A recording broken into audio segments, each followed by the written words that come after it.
This is CES Tech Talk. I'm James Kotecki with another conversation that I recorded live at CES 2025 in the C Space Studio.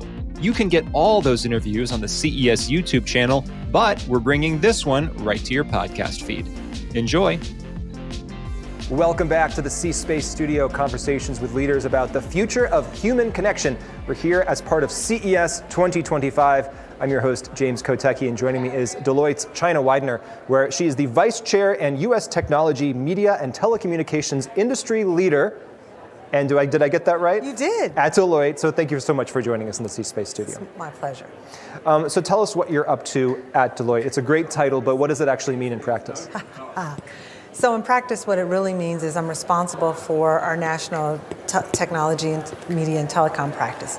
If you think about sort of TMT as an industry, it is the technology side of it creates the anchor for all things that media and telecommunications ultimately facilitate, that entertain us, that inform us. And that really is what the responsibility is to support and serve the clients who frankly entertain and inform you. So what are some of the ways that work actually manifests itself? What are some of the things that you're advising on or doing for clients? So clients are in an interesting spot right now, right? If you think about where we are with technology and its evolution, generative AI is on the lips of everyone. But the question becomes, how do you make that real? How does it go from an idea to something that is applied? And so we co-create with clients. We help clients facilitate their own transformations internally, because the reality is, while you might have the capacity and ability to embrace the technology, if your own infrastructure, if your own core hasn't necessarily evolved over time because you put all your energy into your product, right? So it can be back office and in-house, it can be front office and co-creation. It really depends on what a client needs. I know everyone's talking about generative AI, and I know that you think a lot about generative AI. So let's talk about that. How is that impacting your business and what your clients are doing? And is it making it harder for people to trust what they see? So here's what's interesting. Just this past year, we did our TMT prediction study, and in that research, part of what we discovered is that 73% of people are concerned. And what they're concerned about is really whether or not, one, bad actors will in fact take bad actions on them.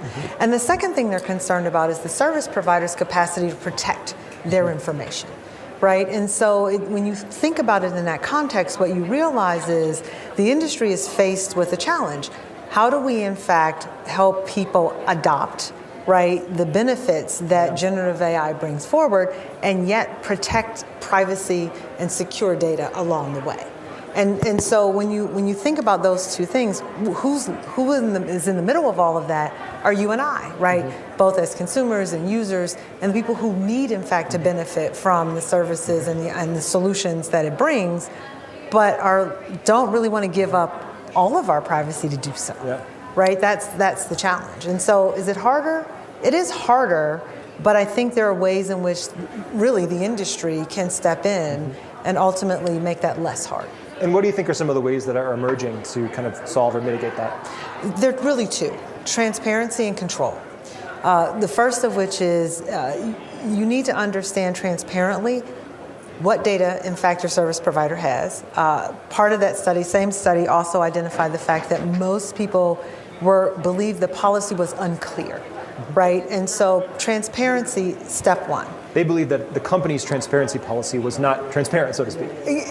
That is a way to say it, yes, right? It wasn't easily understood, right? And then the second aspect of that is, how do I control my data? I'm willing to give you access to my personal data, and I'm willing to allow you to use that data in certain ways. But I want to be able to say to you that there are ways that I would like you to and ways that I don't want you to. It would be such a game changer if we all had that conversation with brands and companies in maybe a more proactive way, and frankly, just speaking as a consumer myself, in a way that was more on my own terms. Not like when I'm frantically clicking on some website because I need some information, and then pops up this privacy thing, and now I have to do I take? I kind of know I should look at that, but at the same time, I'm kind of just like, okay, accept, I kind of move on. And are there ways maybe hopefully we can see in the future of having a more reasoned, kind of deliberate conversation around these issues. Yeah, and I think every company will make a choice consistent with its culture, its policy, its standard relative to how proactive they believe is important or necessary to be. Yeah. But you're exactly right in terms of this notion of we all sort of go, oh my God, I need to know right now, so I have to click yes. Yeah. But the reality is, and I believe that what the industry is beginning to understand is that people do want to know earlier in the process. Yeah. Whether they remember, whether they hold on to it is a different question, but they do want to know. And so I think what we're going to see is a much more public push, right, to say this is our policy, this is our practice. It may not be all the legal words because nobody's going to read all the legal words, but being able to communicate it in a way that the average consumer can say, I understand where you stand, I understand where my control is, and that I have some, and I know how to access it. And that alone will change the trust paradigm. And maybe we'll use generative AI to help understand these policies or summarize them or things like that. Can we talk about on-device AI? So a lot of the generative AI that we're talking about now, and AI generally, might take place, in the cloud. And when we talk about AI actually moving onto people's individual devices, how does that change the game for consumers as you see it? So we think 2025 is going to be a very interesting year for exactly that set of reasons. We're going to get answers to exactly that question because what we anticipate is that AI on device, think laptop, think phone, we're going to see more of that. 50% of laptops coming out in 2025 are likely to have AI chips in them.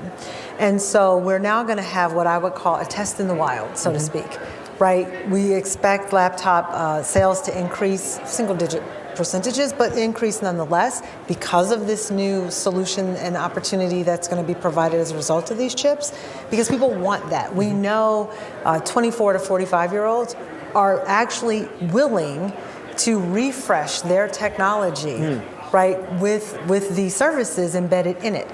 They're going to be our first test bed to say, did the problem that it solved for me, was it really valuable to me? Do I want more? Do I want different? Was the quality what was expected? Yeah. And that's what we're going to see. And for people who maybe aren't as familiar with this, is it really expected that if I do some kind of chat interface on a device that has AI embedded within it, I'm actually going to get better answers? Or is it the promise there that I can get answers that are maybe more personalized to me because I've had it on my own device? I think it's a little bit of both, right? So if you think about, let's take a typical thing that you or I might do on any given day, which is to say, oh, I think I want Chinese right now. And maybe you're in a different part of town and you would in fact search for Chinese. Well, the use case will brings you back a list of restaurants, and maybe it'll tell you how close you are to them. In the future, what it really will do is to say to you, based on your prior preferences as understood and known by your prior searches for other things, here's not only a list of restaurants, but then to give you a better sense of which ones are more likely to meet your need. So it's both personalization or customization as well as a better response relative to the shorter list. I don't need the list of 100, I need a list of 5, right? Because I want to make a decision today. 5 that matter to me, where is Deloitte on the topic of diversity, equity, inclusion?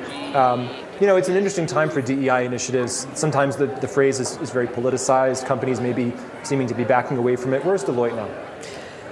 Look, the industry's in a mixed place, right? Just fundamentally, I think the world, quite honestly, is in a mixed place. And for all kinds of reasons, companies will make sets of decisions to reprioritize or deprioritize as the case may be. For us at Deloitte, we're steadfast in our commitment. We believe, without question, that there's a business imperative.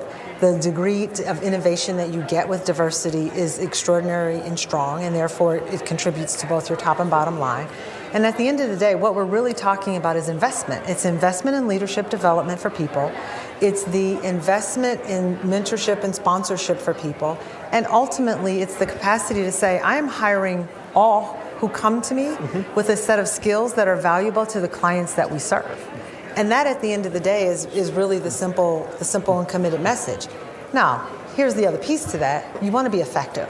So we should, and we do, evaluate our practices and the programs that we have in place so that we can continue to do those that actually have impact, and we can stop doing the ones that don't.